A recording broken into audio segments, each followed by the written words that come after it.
So you have problems with joint pain. You're walking with a friend and it just is not working. You're just kind of not doing it as much. Or you have wrist pain. It's just not seeming to go away no matter what you do. Or your back is hurting. Or maybe it's your knee. And so what do you do with that? You find that you're doing less, you're taking medication, but it's not seeming to work well. It's not really going away. So today, in the Dr. Jim Cares podcast, by the way, my name is Dr. Augustine from Head to Wellness. Today we're going to do a deep dive into joint pain, when the joint pain might not be arthritis.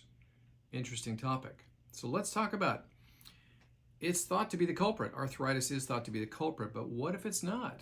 So we want to talk about reasons and causes therein.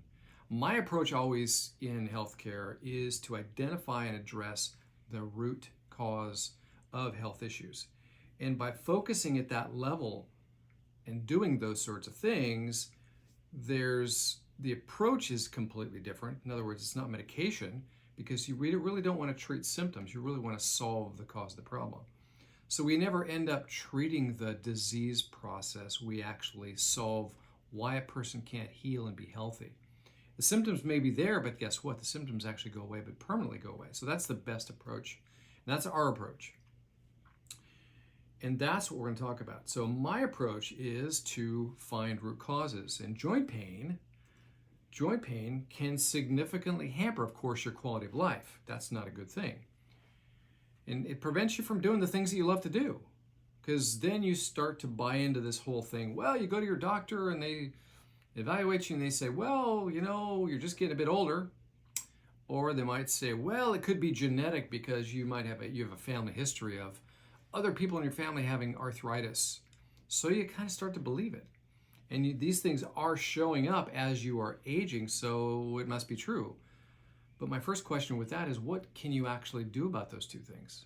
You can't change your age, and you can't fix and change your genetics, so you're sort of stuck and doing what they tell you to do, which is classically anti-inflammatory medication.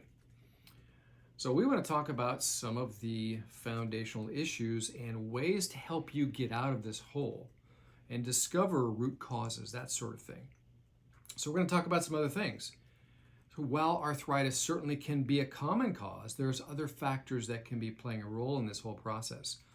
Those include autoimmune disorders, infections, injury, and even like certain lifestyle factors. So let's talk about that. And we're going to begin with autoimmune disorders. Autoimmune conditions can show up even at an early age. And the thing about autoimmune is it's technically not a joint problem. Let's say you have joint pain, but it's technically not a joint problem. It's an immune problem. Okay, so begin there. Now, of course, you want to talk about the different conditions. So there's lupus, there's Hashimoto's. Ladies, listen up, Hashimoto's is about 5 to 10 times more likely to show up in ladies. Hashimoto's, and what that is autoimmune low thyroid. Hashimoto's is autoimmune low thyroid. And again, it's not a thyroid problem, it's an immune system problem. And these people commonly and frequently complain of joint pain. What about infections such as Lyme disease and other similar types of infections? Those can also cause similar joint symptoms.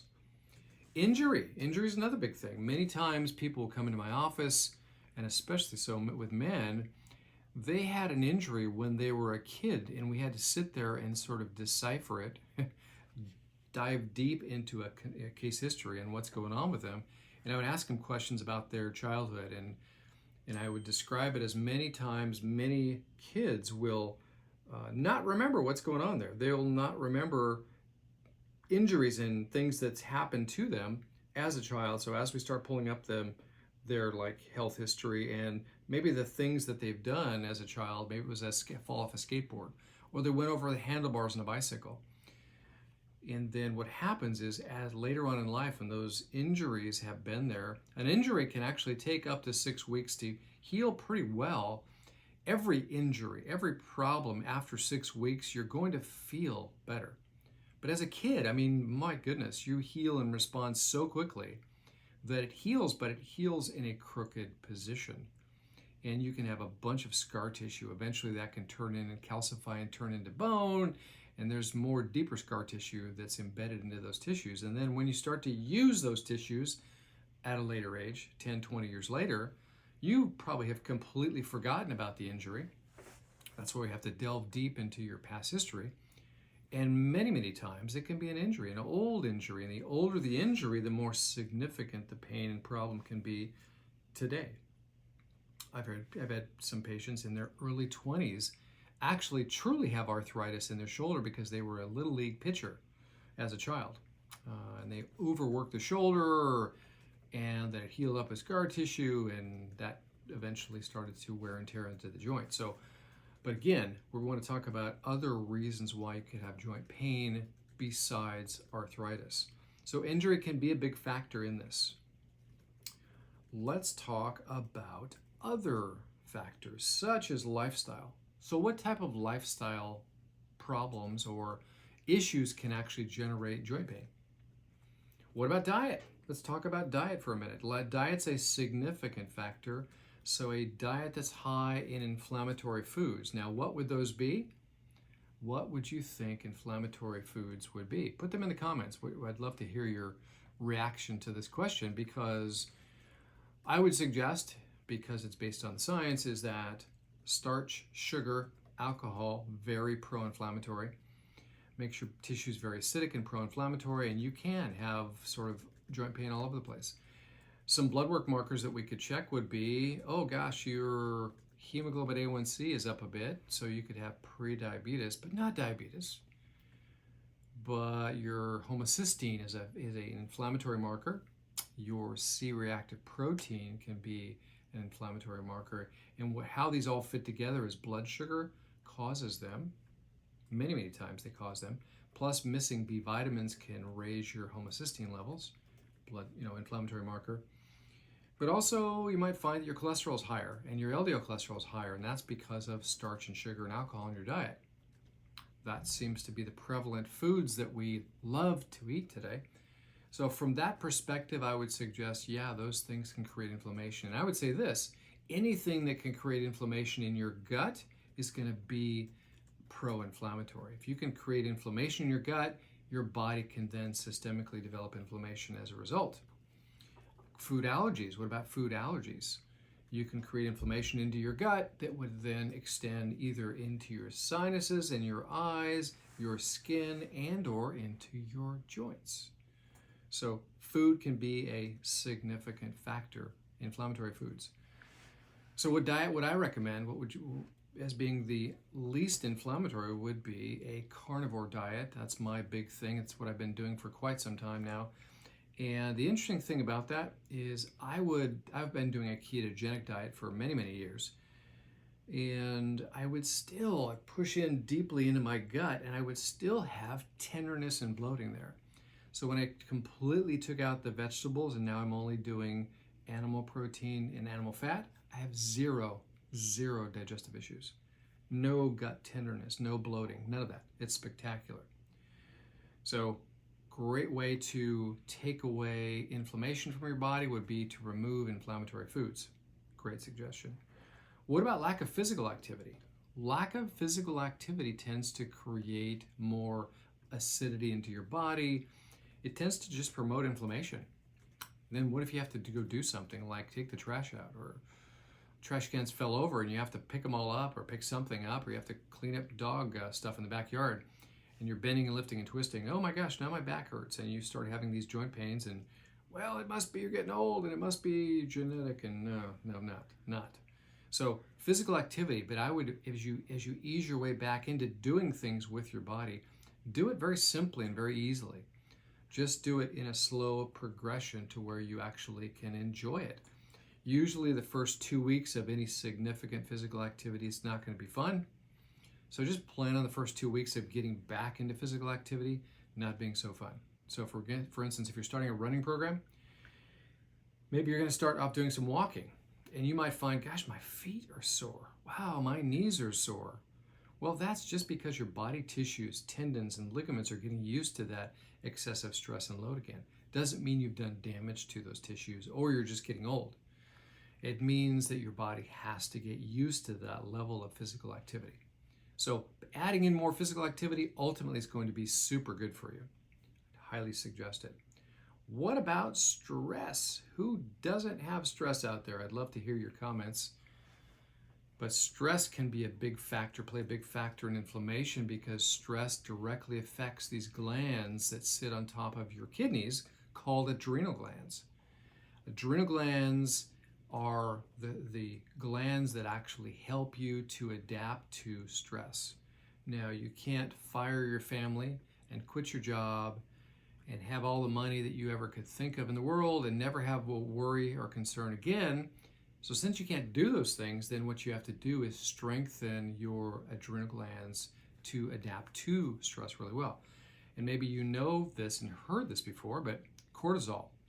And you've heard of cortisol and also cortisone being an anti-inflammatory medication that a person can take.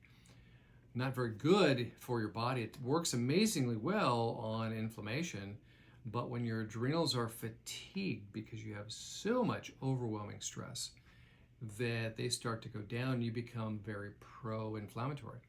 As well as, so you lose energy, you're pro-inflammatory, and you just don't feel right. So those are really key factors. But let's talk about what's really critical. You need to identify the cause of the issue. That's the key. It could involve some blood tests, it could involve imaging studies, like x-rays. But most importantly, a thorough discussion about your lifestyle.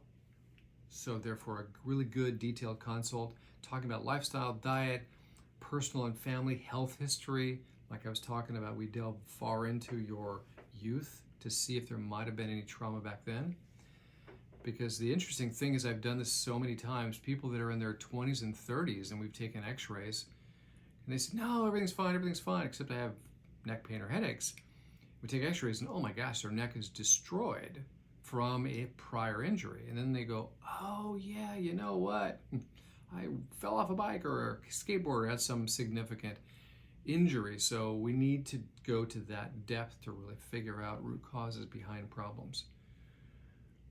So again, my approach to this is multifaceted. We need to include, as far as the solution side of things now, we're talking about that. We need to include dietary changes, anti-inflammatory foods, physical activity, stress management and or handling and supporting your adrenal glands, and even specific supplements. That's another way that we address some of the adrenal stress problems. My approach is so unique that I've developed a 4-part healing strategy that encompasses brain work, and that's called biocranial. Biocranial jumpstarts and improves your brain function, because your brain is truly the real doctor for you. It's what cures, treats, and heals you, not me, not your medical doctor, not vitamins, not food, not drugs. What cures, treats, and heals you always is from inside out, and it's always directed by your brain. It's a non-invasive procedure that we do that's spectacular. How do I know this? Because we have testing that measures it.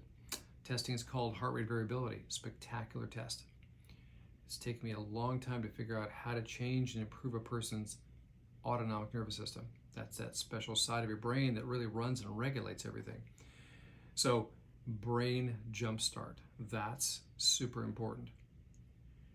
Next would be custom lifestyle changes. So like I said, diet, targeted nutrients or herbs. And I like to say that targeted nutrients and herbs would be, and even your food would be, the tools to repair your body and the fuels to get it to function normally. That's what's really, really good. Now, also something that's extremely significant is, and it's pretty unique to my practice, is something that's called high voltage pulsed electromagnetic fields. This is an instrument or a technology that generates an energy field that's the exact energy that should be inside your cells. And what we found, actually what science has found, is that everybody that has any problems, conditions, complaints, illnesses, there's always a loss of charge or a loss of energy inside your cells. Therefore, by identifying what systems and organs and tissues are involved or problematic, we can take those tissues and organ systems and charge them back up using this device. Now, this is very, very different than low voltage PEMF, pulsed electromagnetic fields. Very, very different. Low voltage improves blood flow a little bit, but this recharges your tissues and cells. And if you end up with normally charged tissue, that tissue is fine again. It's amazing how this works. No side effects to doing this, no risks to doing it whatsoever. Phenomenal. But that's how we get the kinds of results that we do in my practice that other people just can't get. And I'm not patting myself on the back, but it's taken many, many, many years to figure out how to do that. And this combination, four-tiered approach, always gets results unless a person's beyond repair. And we've seen a few of those. We've seen some stage 4 cancer patients that were too little too late, and they were beyond repair. So that was very, very unfortunate. Not a good thing. So let's look at a real-life example of Myra Lynn, a great, great lady who experienced joint pain that wasn't osteoarthritis, and how my approach helped her. Okay, so here we go with that. So remember, if you're experiencing joint pain, it's essential to investigate all possible causes to it. Might not be arthritis. You'll need to work with someone like myself who can provide a comprehensive look into your health. And until next time, take care of your health. Remember, you're in the driver's seat, okay? If you need help with any of your health challenges, or you just want to optimize your health and need a bit of assistance, please let me know. Please contact me. You can leave questions or comments down below. I'm also on email. My email is draugustine@gmail.com, or you can reach out to my office at 562-860-3404. If you like this video or the content that we're providing, please give it a like and subscribe to us. Would love to help you out because it really helps the channel and it helps us to produce more content just like this. I'm on social media, Instagram, TikTok, YouTube, and sometimes on Facebook as well. But I'm also podcasting too. So I'm on Apple, Google, and Spotify podcasts. You can find me there under Dr. Jim Cares. All one word, Dr. Jim Cares. Please subscribe and give me a like there too as well. My name is Dr. Augustine. Thank you so much for watching, and we'll see you again next week.